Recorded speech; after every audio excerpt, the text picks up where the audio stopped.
Түн тыныш еді. Терезе сыртында әлсіз желдің ғана сыбыры естіледі. Көктем болса да бөлменің іші салқындау. Бұрыштағы ескі пеш баяғы жылдардағыдай жылу бермейді, өйткені оны жағатында, оны күтетінде адам қалмаған. Тек жалғыз кемпір Әмина ескі жамылғысын иығына қымтай түсіп қабырғаға сүйеніп отыр. Ол көзін жұмған сайын баяғы бір бейне елестейді. Қарақат көзді, шашы қоңыр, күлкісі жылы қыз бала. Иә, өз қызы Назгүл. Бір кезде анам, мен сізге бәрін алып берем, ешқашан жалғыз қалдырмаймын деп уәде берген сол бала бүгінде жоқ. 10 жылдан асты, бір ретте келген емес. Телефон да соқпайды. Тіпті қайда жүргенін де білмейді. Кемпірдің жүрегі әлде қашан шаршаған. Бірақ ананың үміті ешқашан өлмейді екен. Күн сайын таңғы намаздан соң қолын жайып Алладан: қызымды аман қылшы, жүрегіне мейірім салшы деп тілейді. Осы сәтте сыртқы есік баяу сықырлап ашылды. Кемпір елең етті. Бірақ ешкім кірмеді. Жел шығар деп қайтадан иығына жамылғысын жамылды. Тек жүрегінде әлде бір діріл пайда болды. Мүмкін Назгүл шығар. Мүмкін оралған болар. Деген ой жылт етті де көзінен бір тамшы жас үзіліп түсті. Ол сәл тұрып пештің қасында ілулі тұрған суретке көз салды. Суреттегі қыз Назгүл, онда ол мектеп бітіру кешінде әдемі көйлек киген, күлкісі бал-бұл жайнаған. Қызым, деді кемпір сыбырлап. Сен кеткеннен кейін бұл үйде күлкі де, жарық та сөнді. Сыртта ит ұлыды. Сол дыбыс жалғыздықтың ішінде жаңғырып кетті. Кемпір көзіне жас алып, баяғы қоңыр сандыққа жақындады. Сандықтың ішінде Назгүлдің балалық кездегі ойыншығы, кішкентай көйлектері, мектеп дәптерлері бар еді. Әр затты қолына алған сайын жүрегі ауырды.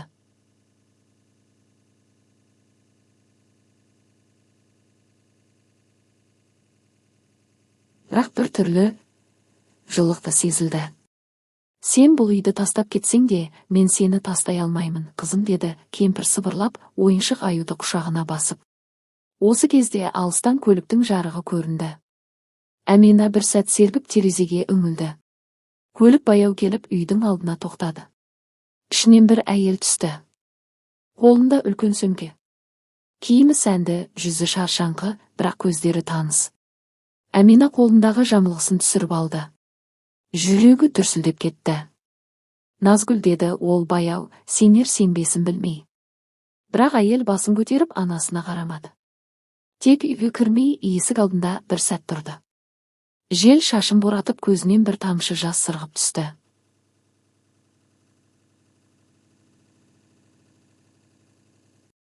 Сол түнде аспанда ай бұлттың арасына жасырынды. Ал ананың үміті қайта жанданды. Назгүл есік алдында ұзақ тұрды. Ауаның иісі таныс, балалық шағындағыдай дымқыл топырақтың, ескі ағаштың, күл мен нанның иісі. Кішкентай кезінде дәл осы иіс оны анасының құшағымен бірге жылтып тұратын. Бірақ бүгінде бұл иіс кінә мен өкініштің иісі сияқты еді. Қолындағы сөмке ауырлағандай. Ішінде қымбат киімдер, иіссу, алтын әшекейлер. Бірақ сол байлықтың ешқайсысы жүрегіндегі бос орынды толтыра алмады. Қанша жыл өтті, 11 ме, әлде 12 ме? Есептен жаңылды. Ол бір кездері ауылдан қалаға кетіп жақсы өмір іздеді. 1-2 жылда анама үй салып берем, бәрін жасаймын деген арманы бар еді. Бірақ қалада өмір басқа заңмен жүретінін кейін түсінді. Алғашқыда жұмыс жоқ, пәтер қымбат, адамдар суық. 1-2 айда анасына хабарласпай кеткен. Содан соң ұялып қайта қоңырау шала алмады. Ал жылдар жылжып кете берді. Жұмыс тапты, кейін тұрмысқа шықты. Күйеуі қалада өсіп ауыл дегенді жат көретін адам еді. Ол Назгүлдің анасы туралы сөз қозғалса, ол жақтағы ескі өмірді ұмыт деп айтатын. Бір күні Назгүл үнсіз келісіп өз анасын өз өмірінен сызды. Бірақ жүрегі ешқашан сызылуын қойған жоқ. Әр мейрам сайын анашым амансыз ба екен деген ой мазалайтын. Түн ортасында түсінде анасының даусы естілетін. Қызым, амансың ба деп шақыратын. Назгүл оянғанда көзінен жас ағып жатар еді. Бірақ сол сәтте де қоңырау шалуға батылы жетпейтін. Соңғы айларда өмірі астан кестең болды. Күйеуі басқа әйелмен кетіп қалды. Достары теріс қарады. Үлкен қаладағы жалтыраған өмірдің бәрі бос екен. Сонда ғана ол есіне алды, бәрі тастап кетсе де, бір адам бар, ешқашан тастамайтын. Анасы. Сол күні Назгүл пойыз билетін алды. Ешкімге айтпай, үнсіз жолға шықты. Пойыз терезесінен сыртқа қарап келе жатып, ойына балалық шағы түсті. Анасының қолынан ұстап егістік жаққа барғаны, таңертең сүт сауып жүргені, кешке бірге күлген сәттері. Сол сәттерде ол өзін ең бақытты бала сезінетін. Көзінен тағы да жас ыршып түсті. Анашым, мен неге бұлай істедім? Деді ол ішінен күбірлеп.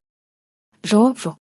Тек пойыздың доңғалақтары кешір, кешір деп ырғала тербеліп келе жатқандай. Ал үйдің ішінде Әмина болса, сол түні ұйықтай алмады. Көңілі біртүрлі мазасыз.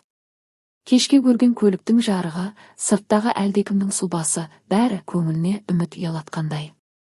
Мүмкін Назгүл келген шығар деп ойлап таңды көзбен атырды. Таң атқанда ол баяғысынша пештің жанындағы орындығына отырды. Қолында кішкентай Құран. Даусы баяу, бірақ анық. Я Аллам, қызымды қайдан болса да аман алып келші. Жолын ашшы. Сол кезде есік баяу тықылдады. Әмина басын көтерді. Бір сәт жүрегі тоқтап қалғандай. Тағы да тықыл. Бұл жолы анық естілді. Кемпір сәл тұрды, ақ орамалын дұрыстап байлады да есікке қарай жүрді. Есікті ашқанда алдында Назгүл тұр. Көздері қызарып кеткен, шашы желден тарқатылған. Бір сәт екеуі үнсіз тұрды, 10 жылдық сағыныш пен өкініш арасындағы үнсіздік. Әминаның қолындағы Құран жерге түсіп кетті. Ал Назгүл тізерлеп анасының аяғына жығылды. Анашым, мен келдім, мен кешірім сұрауға келдім. Кемпірдің көзінен жас парлап кетті. Ол қызын басынан сипап сыбырлап айтты. Сен менің қызымсың, балам. Кешіруге себебіз. Іздеме, мен сені күткенмін. Осы сәтте сыртта күн сәулесі терезеге түсті. 10 жыл бойы сөнген үйдің ішіне қайтадан жылу кірді. Тек екеуі де бір нәрсені білді, бұл тек бастамасы ғана. Өткеннің жарасы оңай жазылмайды. Ал алдағы күндерде бәрі әлі алда еді. Күн жылынып таңғы самал үйдің ішіне кірді. Терезеден түскен күн шуағы еденге ақырын таралып жатты. Назгүл үстел басында үнсіз отыр. Ал анасы Әмина баяғы дағдысымен таңғы шайын әзірлеп жүр. Кішкентай шайнектен шыққан бұл үй ішін толтырып, баяғы иісті, бала күнгі иісті иісіне түсірді. Назгүлдің көзі анасына түсіп кетті. Ол кішірейіп қалыпты, иығы бүкірленген, қолдары әжім басқан. Бірақ сол баяғы мейірім бар, тек көздің түбінде жылдар бойы жиналған сағыныш пен ауырлық бар еді. Шайыңды іш, суып қалады, деді Әмина сабырлы үнмен. Назгүл үн қатпады, тек басын изеді. Бұл үнсіздік екеуінің арасындағы ең ауыр тосқауыл еді. Таңғы ас үстінде бір сөз айтылмады. Тек қасықтың шыныға тық еткен дыбысы ғана естілді. Назгүлдің жүрегі өртеніп тұрды, бірақ не дерін білмеді. Анашым, мен сізді сағындым дегісі келді. Бірақ тілі байланып қалғандай дауыс шықпады. Ал анасы да бәрін айтқысы келді, неге кеттің, неге хабарсыз қалдың деп сұрағысы келді. Бірақ қызын жоғалтып алғаннан кейін қайта табудың өзі Алланың үлкен сый екенін түсінді. Сондықтан үнсіз ғана қарап отырды. Сағыныш сөзден биік еді. Күн артынан күн өтіп жатты. Назгүл үйге кіріп, бәрін ретке келтіре бастады. Терезелерді сүртті, ескі перделерді ауыстырды, ауладағы шөпті жұлып, қораны тазалады. Бірақ анасы әр қимылына үнсіз ғана қарап отыратын. Шаршама, балам, өзіңді қинама дейтін кейде. Жоқ, анашым, мен бәрін өзім істеймін дейтін Назгүл әрдайым бір түрлі дірілмен. Кешкісін екеуі пештің қасында отыратын. Әмина баяу Құран оқып, дұға қылатын. Назгүл қасына отырып, бала кезінде қалай бірге отырғанын есіне алатын. Сонда бір сәтке бәрі баяғыдай болып келетіндей. Бірақ түн келгенде Назгүлдің ішін тағы бір ой жегідей жейтін. Ол өзіне ренжіді. Неге бұлай кеттің? Неге оны жалғыз қалдырдың? Қанша кешірім сұраса да өз жүрегіндегі кінәсін жеңе алмайтын. Бір күні Назгүл ескі сандықтың ішін жинамақ болып ашты. Сандық ішінен балалық кездегі ойыншықтарын, суреттерін көрді. Ал ең түбінен бір хат шықты. Конверттің сыртында таныш жазу. Қызым Назгүлге. Назгүлдің қолы дірілдеді. Ол хатты жай ашты. Ішінде анасының жазуы бар. Қызым, егер сен бұл хатты бір күні оқысаң, демек мен сені әлі күтіп отырмын. Мен ренжідім, иә. Бірақ сені жек көрген емеспін. Менің жалғыз тілегім аман жүрсең болды. Бұл үйдің есігі саған әрқашан ашық. Кеш оралсаң да мен сені құшақ жайып қарсы алам. Өйткені мен сенің анаңмын. Ана ешқашан ұмытпайды. Назгүлдің қолынан хат түсіп кетті. Көзінен жас парлап ағып жатты. Ол еденге тізерлеп отыра қалып, жылап жіберді. Анашым, сіз мені ешқашан кінәламапсыз ғой. Сол сәтте Әмина кіріп келді. Қызын көріп, үнсіз ғана иығынан құшақтады. Болды, балам, бәрі өтті. Мен сізге лайық қыз бола алмадым. Жоқ, сен менің қызымсың. Сол бәрінен маңызды. Олар ұзақ құшақтасып отырды.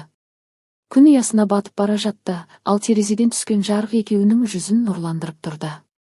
Сол сәтте Назгүл алғаш рет тыныштық тапқандай болды. Анасының иісі, бала күнгі иіс, сағыныш пен кешірімнің иісі қайта оралғандай. Бірақ уақыт сынақ. Ол екеуіне тағы бір ауыр кезең әзірлеп қойған еді.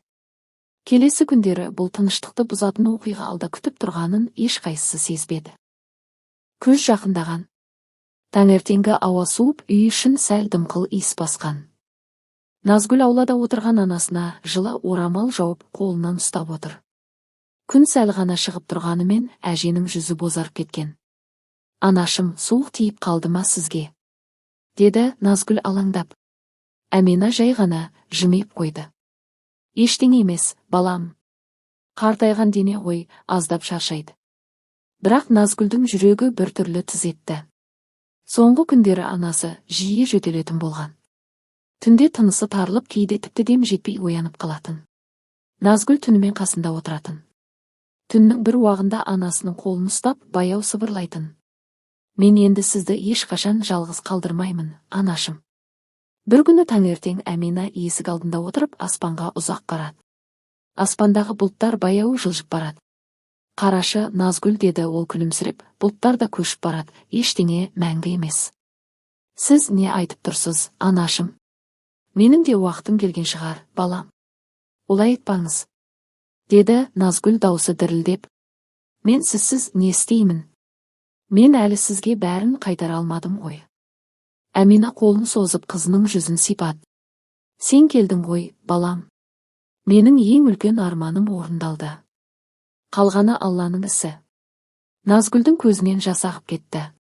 Ол анасының алдына тізерлеп отырып, басын оның тізесіне қойды. Әмина баяу шашынан сипады.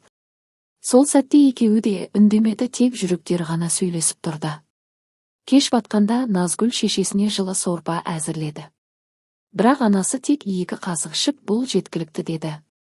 Сізге дәрігер шақырайын, иә. Қажеті жоқ, балам. Менің дертім уақыттың дерті. Бірақ мен қорқам, анашым. Қорықпа, адам ажалдан қорықпай, оны қабылдауды үйренуі керек. Назгүл көзіне жас алды. Ол мұндай сабырды анасының ғана жүрегі көтере алатынын білді. Түн ортасы. Үй іші тып-тыныш. Тек пештің баяу сықыры мен желдің дыбысы естіледі. Назгүл анасының қасында отыр.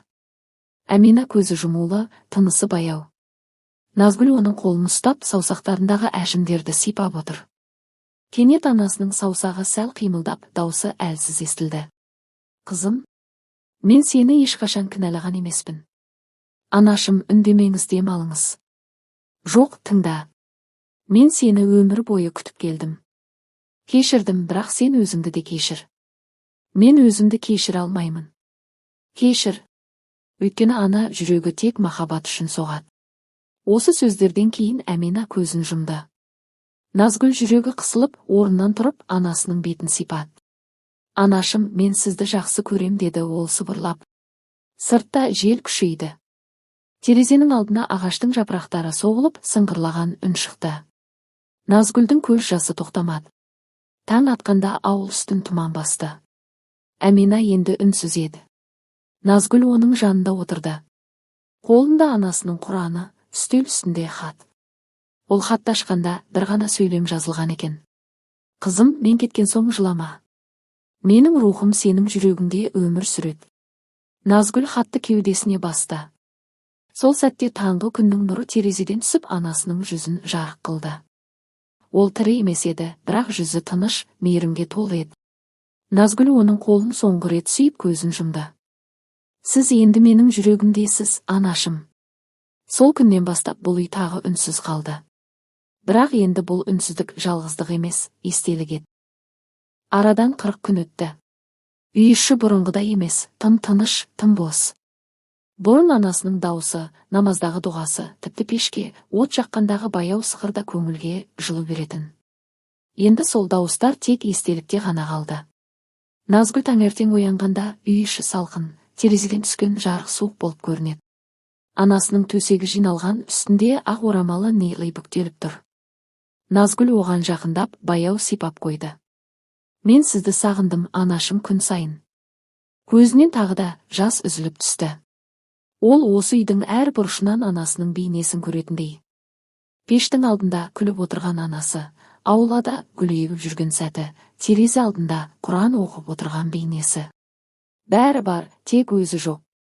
40 күн ішінде Назгүл көп нәрсені қайта ойлады. Өмірінің мәні не екенін, өз бақытының қайда екенін түсінді. Баяғыда қалада жүргенде байлық, сән салтанат, әдемі өмір бақыт сияқты көрінген. Бірақ қазір бақыт деген анасының жылы дауысы, қарапайым дастархан, жылы үйдің иісі екен. Күн сайын кешкісін ол анасының Құранын ашып, өзі оқуға тырысатын. Әр бетіндегі жазулар көз алдында бұлдырап кетсе де, жүрегімен оқуға тырысатын.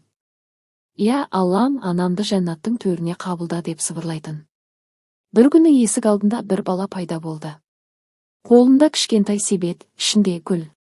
«Тәте, бұл сіздің анаңыздың бейітіне апар» деп ауылдың бір әжесі берді, деді бала. Назгүлдің көзі жасаурап кетті. «Рахмет, балам». Ол гүлді алып зиратқа беттеді. Жол бойы жел баяу соғып, аспан бұлтсыз еді. Анасының бейітінің басына келгенде жүрегі сыздап кетті. «Міне, анашым, мен келдім, бүгін мен жалғыз емеспін, сіз менімен жүрсіз». Ол гүлді қойып тізерлеп отырды. «Сіз мені кешірдіңіз, мен білем, бірақ мен өзімді әлі кешіре алмай келем. Мен сіздің өміріңізде көп нәрсені өткізіп алдым. Туған күніңізді де, ауырған күндеріңізді де. Мен сол кезде өзімнің өмір іздеп кеттім деп ойладым, ал шын мәнінде өмірімді сізбен бірге қалдырып кетіппін».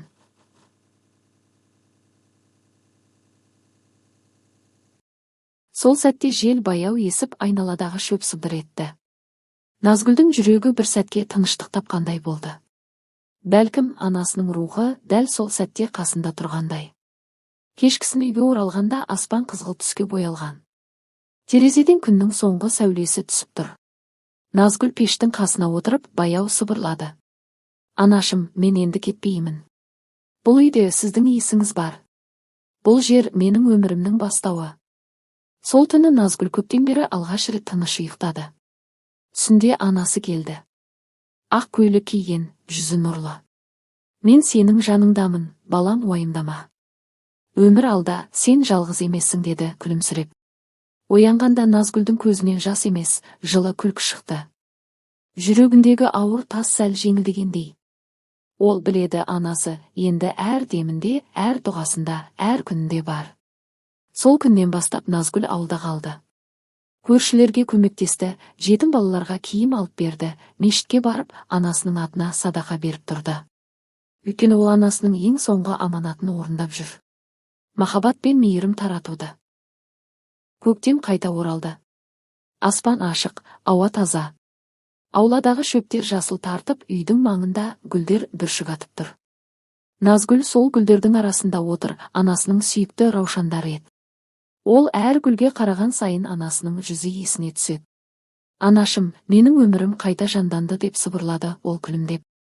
Сол сәтте әлсіз самал жел бетіне тиіп шашын желбіретті. Бұл жел анасының әлдебір жылы деміндей. Анасы кеткеннен кейінгі алғашқы айлар Назгүл үшін ауыр болған.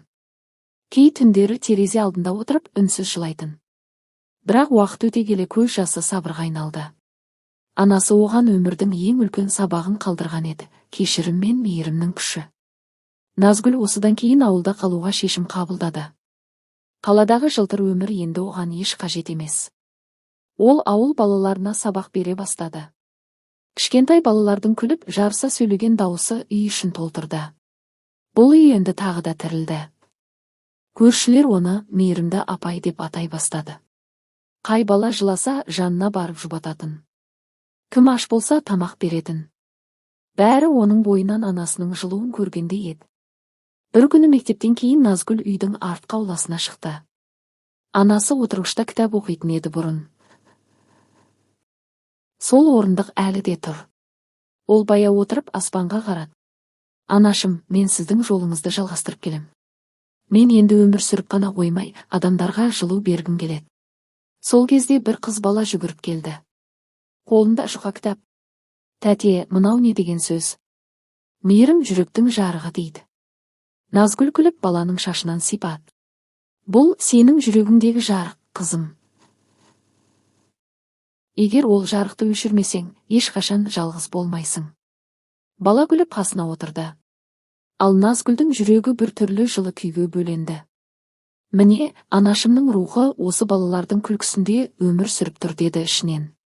Кешке күн батып, аспан қызыл түске боялды. Назгүл пешке от жағып шай дайындады. Үстелдің үстіне екі кесені қойды, бірін өзіне, бірін анасы үшін. Баяғыдай сыбырлап дұға оқыды. Аллам, анамның жаны жәннатта болсын. Ол менің жүрегімде мәңгі. Сол сәтте терезенің сыртында әлсіз жарық пайда болды. Жұлдыз жарқ етті де, қайтадан жай ғана жымыңдап тұрды. Назгүл жымиып, «Иә, білем, бұл сізсіз ғой, анашым» деді. Уақыт өте келе, Назгүл ауылда башаға сүйікті жанға айналды. Әр бала оны апайым десе, әр қария қызым деді. Өмірі қайта өрнектелді. Жараның орны қалды, бірақ енді ол ауыртпайтын естелік. Кей түндері ол терезе алдына отырып анасына хат жазатын. Сол хаттардың бірінде былай деп жазды. Анашым, мен енді қорықпаймын. Өйткені мен сізді жоғалтқан жоқпын, сіз менің ішімдесіз. Менің әр жақсы ісімде, әр жылы сөзімде сіздің үніңіз бар. Мен сіздің қызыңыз болғаныма мақтанам. Ол хатты жазып бітіріп, шамды өшіріп, терезеден аспанға қарады. Жұлдыздар тыныш жымыңдап тұр. Ал оның жүрегінде бір ғана сөз жаңғырып тұрды. Ана мәңгі. Көктемнің соңғы айы еді. Ауылға тыныштық орнап, таңғы самал жел әр үйдің терезесінен сыбырлап өтіп жатты. Назгүл ерте тұрып, мектепке баруға дайындалып жатқан. Бірақ сол күні жүрегінде бір түсініксіз мазасыздық бар еді, дәл анасы өмірден өткен таңдағыдай. Таңғы шай үстінде есік қағылды. Назгүл есікті ашса, алдында ақ сақалды, жасы 70-тен асқан бір қария тұр. Көзі жылы, жүзі таныс сияқты. Сәлем, қызым, сен Назгүлсің бе? Деді ол дірілдеген дауыспен. Иә, менмін. Ал сіз? Қария біраз үнсіз тұрды да. Мен сенің анаңның жақын досы едім деді. Назгүлдің жүрегі бір сәтке тоқтап қалғандай болды. Анамның? Деді ол таңырқап. Иә, менің атым Сейіт, біз көп жыл бірге оқыдық, бірге жұмыс жасадық. Бірақ ол маған бір аманат қалдырған еді, соны саған жеткізуге келдім, қызым. Сейіт ақсақал үйге кіріп төрге отырды. Қолында ескі қоңыр конверт бар. Ол конверттің бұрышында анасының жазуы Назгүліме деп жазылыпты. Назгүлдің қолы қалтырап кетті. Бұл анамның жазуы деді сыбырлап. Иә, қызым, ол осы хатты саған 15 жыл бұрын жазып берген. Бірақ ол саған беруге асықпады. Қызым бәрін түсінуге дайын болған кезде ғана бер деді. Назгүл көзінен жас ыршып шыққанын сезді. Сейіт ақсақал хатты қолына ұстатты. Міне, уақыты келді, қызым. Хаттың ішін ашқанда анасының иісі шыққандай болды. Жазуы таныс, әр әрпі нәзік. Сүйікті қызым Назгүлім. Егер сен бұл хатты оқып отырсаң, демек мен сенің жаныңда емеспін. Бірақ мен сені ешқашан тастап кеткен жоқпын. Мен сенің әр деміңде, әр күлкіңде, әр жүрек соғысыңдамын. Мен саған бір шындық айтуым керек. Сен кішкентай кезіңде мен саған әкең туралы ештеңе айтпадым. Өйткені ол сен емес, мені қорғап жүріп көз жұмды. Ол нағыз батыр еді. Оның аты Арман. Ол сенің бойындағы қайсарлықтың иесі. Мен саған сол батырдың қызы екенін айтқым келген, бірақ қорықтым. Сен жараланып кетет деп. Енді сен есейдің, мен сенің жүрегің мықты екенін білем. Егер Сейіт ағаңды көрсең, ол саған әкеңнің естелігін береді. Ол кішкентай Қобдишада сақтаулы. Қызым, өмір кейде қатал, бірақ жүрегіңді қатайтпа. Мейіріміңді ешқашан жоғалтпа. Мен сені жақсы көрем, Назгүлім. Мәңгі. Хатты оқып біткенде Назгүлдің қолы дірілдеп көзінен жас толассыз ағып жатты. Бірақ бұл жолы көз жасы мұңнан емес, жылудан еді. Сейіт ақсақал қасына жақындап кішкентай ағаш Қобдишаны ұсынды. Ішінде күміс алқа мен кішкентай сурет бар екен. Суретте анасы мен бейтаныс ер адам. Ер адамның қолында кішкентай сәби, Назгүл. Мынау сенің әкең, қызым, деді Сейіт. Ол елін қорғап жүріп қаза тапты. Анаң сені жалғыз өсірді. Сол үшін ол бәрін жасырды. Назгүл суретті кеудесіне басты. Анашым. Әкетай, мен енді бәрін түсіндім. Ол сол сәтте тізерлеп отырып дұға оқыды. Көз алдында анасы мен әкесінің жүздері бейне бір жымыңдаған жұлдыздай бірігіп, аспанда жарқырап тұрғандай көрінді. Кешке Назгүл от жағып терезе алдына отырды. Алдында екі кесе, бірі анасына, бір әкесіне. Сыртта жұлдыз көп еді. Енді мен жалғыз емеспін, деді сыбырлап. Менің жүрегімде сіз екеуіңіздің махаббаты бар. Жел баяу есіп терезенің пердесін тербетті. Ол анасының мейірімі мен әкесінің қорғауы іспеттеді. Назгүл күлімсіреп терең тыныс алды. Ал аспандағы екі жарық жұлдыз қатар жымыңдап тұрды. Олар ана мен әке. Күн жылы еді. Көктемнің иісі ауаны толтырған, табиғат қайта оянып жатқан мезгіл. Назгүл ұзақ түндерді оймен өткізді. Анасының хаты мен әкесінің суреті енді оның өмірінің ең қымбат естелігі. Бірақ ол тек жылап отыратын қыз емес еді. Бір кездері анасына бәрін алып берем деп уәде еткен бала енді сол уәдесін орындауға бекінді. Сол түні ол анасының ескі үйінің алдында отырып ұзақ ойланды. Анашым, мен сені ренжіттім. Бірақ енді бәрін басқаша етем. Сенің аманатыңды орындаймын, деді сыбырлап. Ол сол сәтте бір шешім қабылдады. Қаладан оралған соң ауылдағы ескі мектеп ғимаратын көріп еді, қираған, терезесі сынған, шаңы басқан. Бірақ Назгүлге сол ғимараттың іші жылы көрінді. Өйткені бұл анасының арманы еді. Әмина анасы тірісінде ауыл балаларын тегін оқытатын. Жаз бойы үйінің ауласында балаларды жинап, оларға әріп үйрететін, ертегі айтып, өмірдің мәнін түсіндіретін.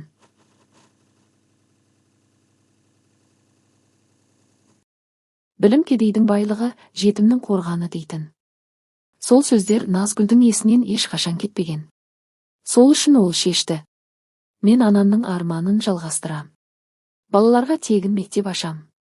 Бірақ жол оңай болған жоқ. Ауыл адамдары алғашында сенбеді.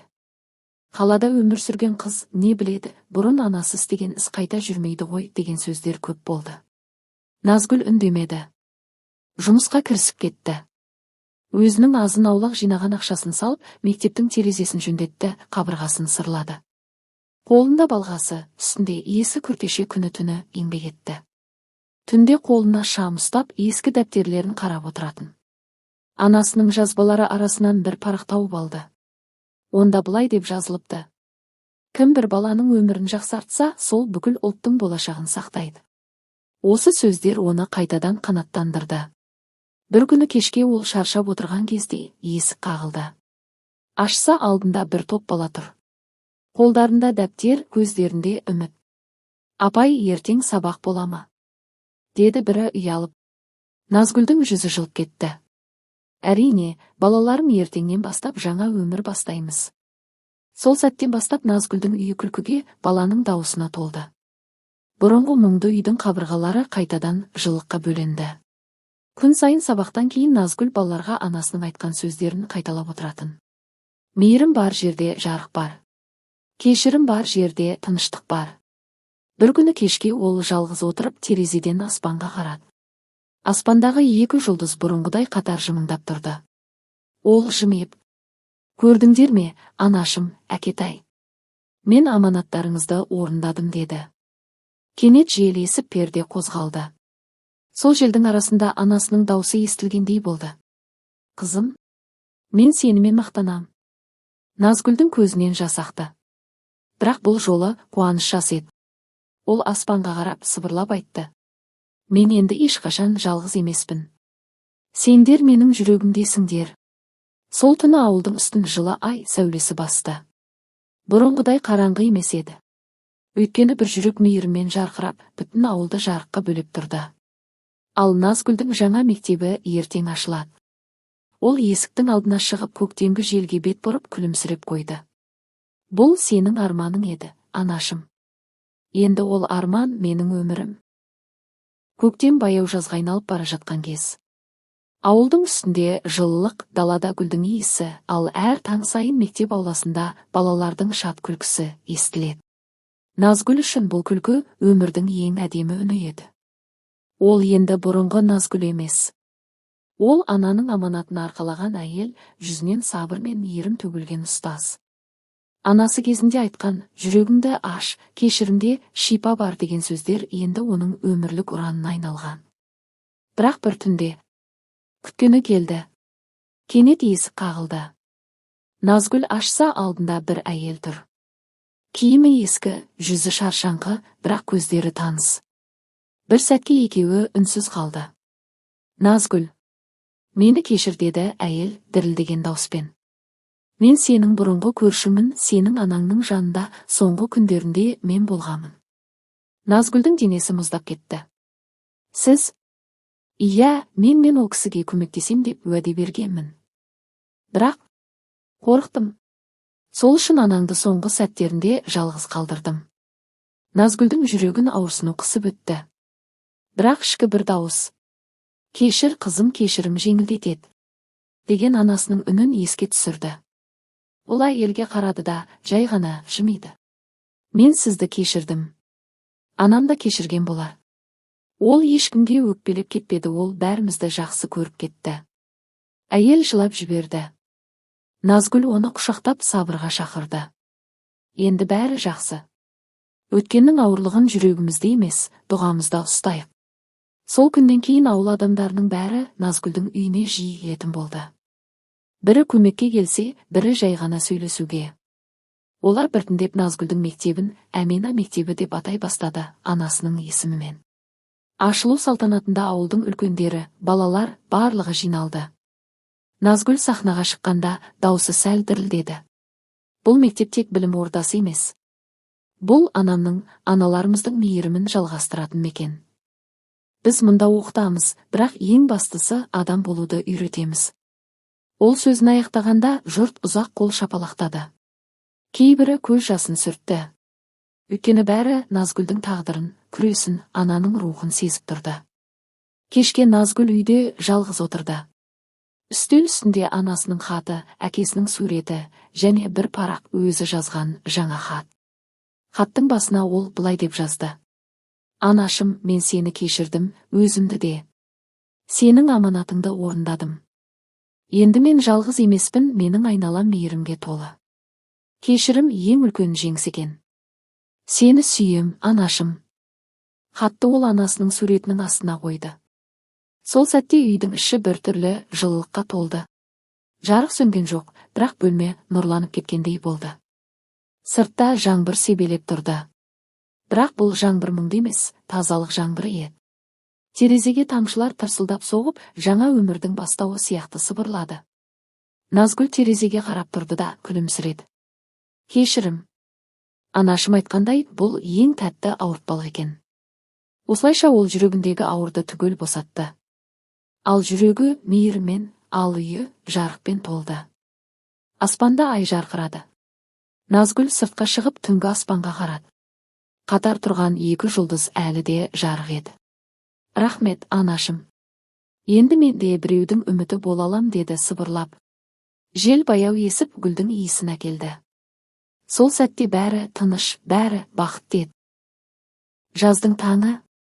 Күннің алғашқы шуағы терезеден түсе бастағанда Назгүл баяу оянды. Құстардың дауысы, балалардың алыстағы күлкісі, бәрі де тіршіліктің әдемі үні еді. Бірақ бүгінгі күн ерекше болатын. Өйткені бүгін анасының өмірден өткен күні.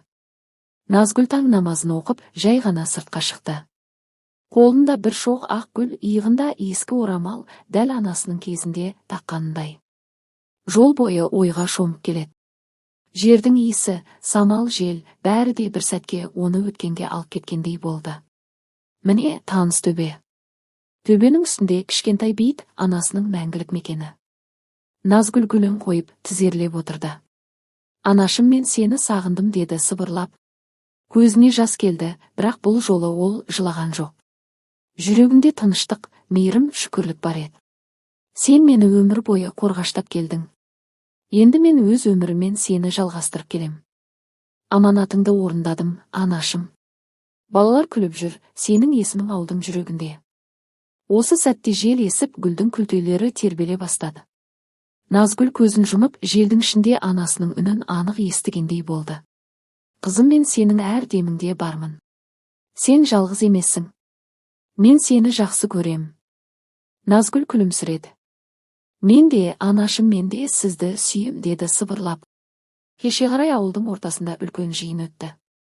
Мектептің алдына Әмина мектебі деген тақта ілінді. Тақтаның астында Назгүлдің және анасының кішкентай суреттері қатар тұр. Балалар күл ұстап, жыр оқыды, ауылдың үлкендері бата берді. Бәрі аяқталғанда Назгүл сахнаға шығып, жымиып былай деді. Бұл соңғы бет емес. Анамның аманаты менің ғана емес, әр баланың жүрегінде жалғасын. Кім бір баланы жақсы көрсе, ол ана мейірімін жалғастырғаны. Жұрт ду қол шапалақтады. Сол сәтте аспандағы бұлт арасынан күннің нұры төгіліп, дәл Назгүл тұрған жерді жарыққа бөледі. Бәрі үнсіз қалды. Өйткені бәрі түсінді, бұл жай күн сәулесі емес, ананың нұры еді. Кешке Назгүл үйіне оралды. Үстел үстінде анасының хаты, ал терезе алдында шырақ жанып тұр. Сыртта балалардың күлкісі, ал іштегі тыныштық, өмірдің жалғасы. Ол аспанға қарады. Аспандағы екі жұлдыз енді үшке айналыпты. Бірі анасы, бірі әкесі, ал енді бірі өзі еді. Өйткені мейірімнің нұры енді оның бойында жалғасып тұрғандай. Назгүл ақ қағаз алып күнделігіне соңғы сөйлемін жазды. Ана деген мәңгілік. Тастап кетсең де, ол сені жүрегінен кетірмейді. Ал мейірімнің күші бәрінен биік. Мен анамның қызы болуымды мақтан тұтам. Ол қаламын қойды да күлімсіреді. Сол сәтте жел есіп, шырақтың жалыны сәл тербеліп қайта жайланды. Үй іші тыныш, бірақ жылу бар еді. Өйткені ананың рухы енді мейірім боп өмір сүріп жатқандай.